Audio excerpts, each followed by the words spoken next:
Resident Evil 4 originally came out on the GameCube back in 2005, and ever since then it has sold millions and millions of copies, spawned many different ports, remakes, remasters, etc. People just love Resident Evil 4. Let's talk about why. One of the best parts and the worst parts of Resident Evil 4 is the story. Yes, I'm sorry, I have to be the bad guy and say that Resident Evil 4's story is just not that good. It's passable, it's serviceable, sure, but it's cheesy and campy and corny, but it doesn't matter because if you love Resident Evil 4, you love the story just as much as you love the rest of the game. And it goes for me too, in that I just can't really quite put my finger on exactly what it is, but everything about Resident Evil 4 is so over the top and zany and, you know, trying to be witty when it's not really quite accomplishing the goal. Leon's kick flipping up into the air to take out zombies. The whole thing is absolutely insane.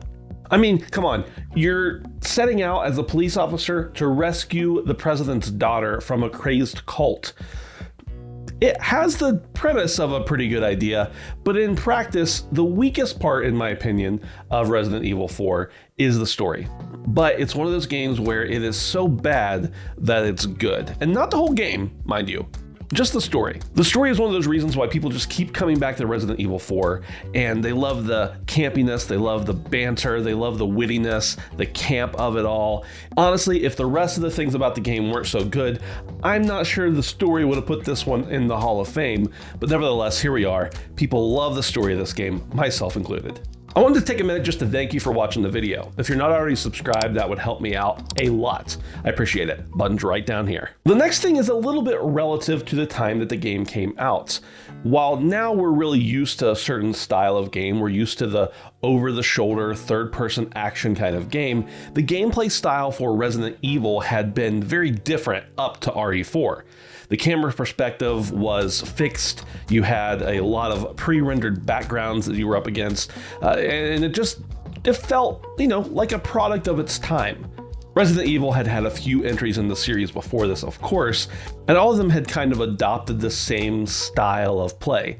Resident Evil 4 comes along, puts the camera in a fixed perspective above the shoulder of Leon, allows you to play in third person, and just dramatically changes the game. Now, of course, people who are just now playing the game for the first time can still find enjoyment in the way the game plays, but I really do think that one of the reasons this game hit it so big right off the bat and sold millions of copies within the first few months that it was released is just because of how big of a jump it takes from games prior to it.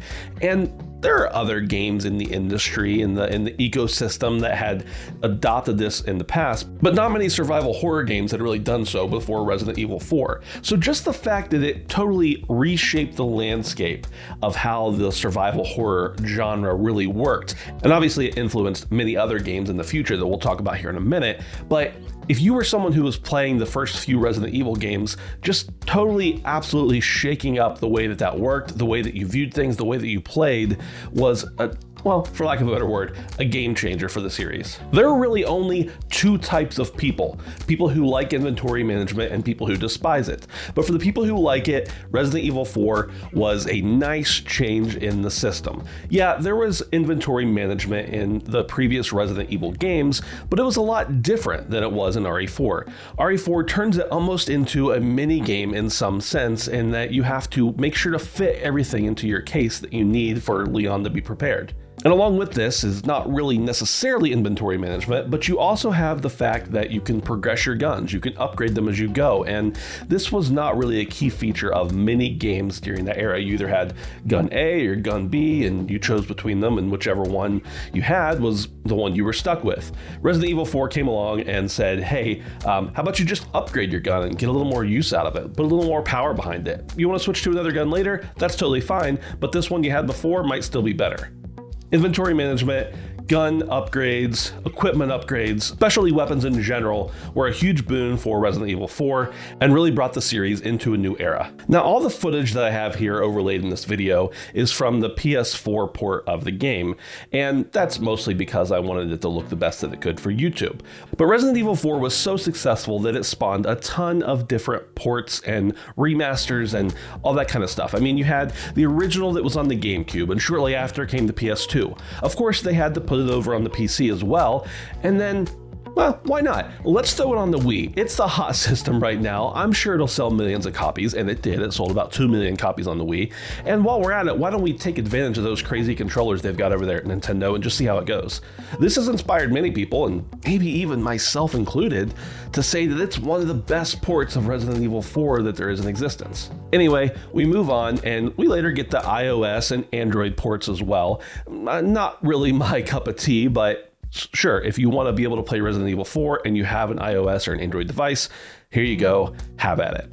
They came out with the HD collection on the PS3 and the 360, and of course those did very well right before they put out the Ultimate HD collection on PC, where it belongs. That brings us next to the PS4 and Xbox One editions of the game, which are, again, some of the nicest looking ones we have to date. Of course, you can't put out a video game these days without bringing it to the Switch, and that's exactly what they did a few years ago. Next, they took everything they learned from Resident Evil 4 as far as the different perspective and the different camera and everything else like that, and they said, hey, why don't we put it in VR and just make it as scary as possible? So they put it on the Oculus Quest as well, and that was a huge success.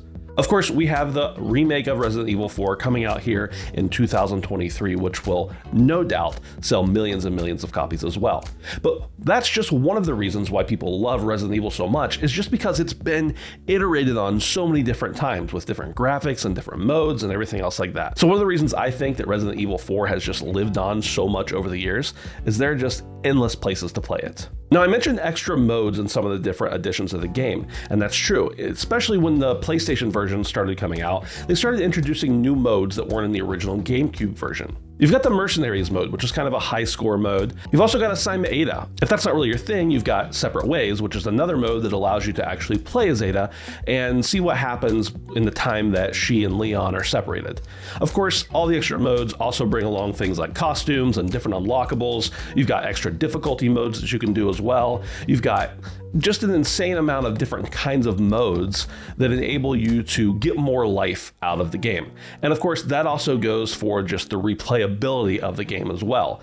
Resident Evil 4 is one of the most replayed games in all of existence. Yeah, there's about 11 million copies sold, but I can't really think of a person I know that has played Resident Evil 4 and not played it at least twice. Pretty much any way you want to play Resident Evil 4, you can. There are tons of different people who go out and try to do pistol-only playthroughs, or they do playthroughs where they don't talk to the merchant at all and can't buy any equipment upgrades for themselves. There are just so many different ways, and some of them I won't reveal because they're kind of spoilery if you've never played the game, that make Resident Evil 4 a really highly replayable game. What would any Resident Evil game be without the boss battles? And Resident Evil 4 is no exception. Once we moved on from the pre-rendered backgrounds into the more changing environments with the over-the-shoulder display, it gives you the option for many more types of boss battles that have more dynamic parts, I guess you could say. And Resident Evil 4 brings that to light in a huge way. Of course, you've got the giant Del Lago, the sea monster that basically you have to fight while you're on a boat, which is at once amazing for the time period especially, and also absolutely terrified if you're terrified of monsters or the water. In my opinion, one of the scariest bosses in the first few Resident Evil games is Mendez, and you see him here in Resident Evil 4.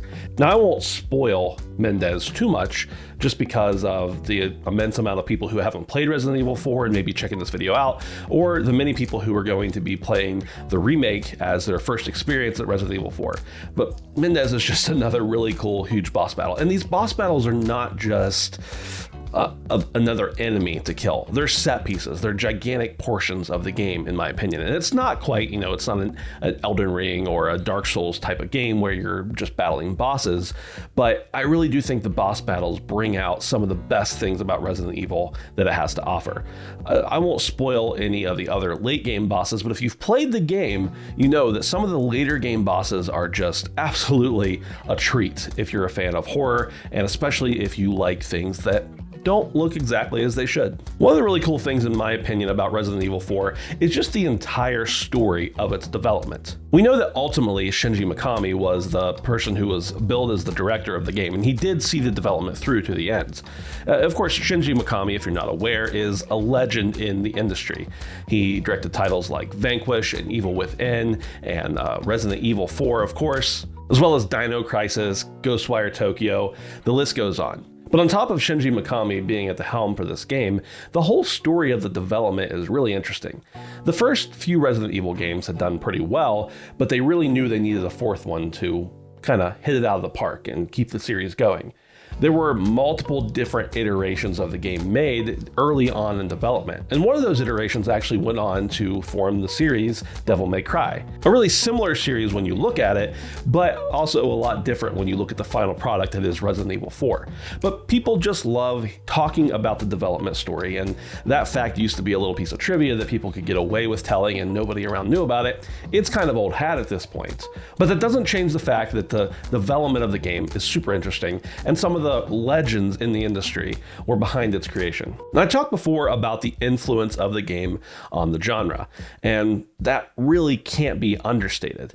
So many people who have talked about the creation of their games have talked about how Resident Evil 4 kind of led them into making it the way that they did.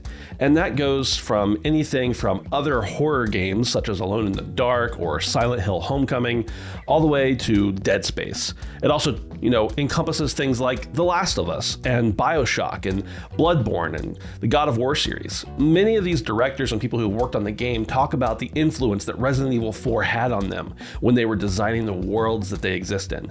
And these aren't just games that are like, dime a dozen, nobody really cares about them, they're just kind of a ripoff or a clone. These are industry-breaking games that kind of created a conversation and kind of bring people together through playing them and through experiencing them.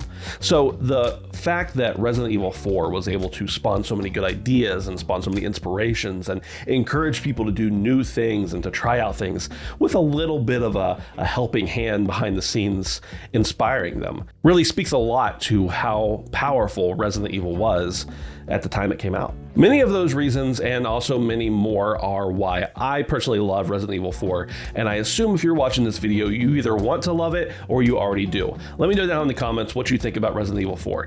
And do you plan to play the remake? I have high hopes for it, but I'm also a little worried about how it could go. Let me know what you think about that as well. Don't forget to subscribe, and thanks for checking out the video.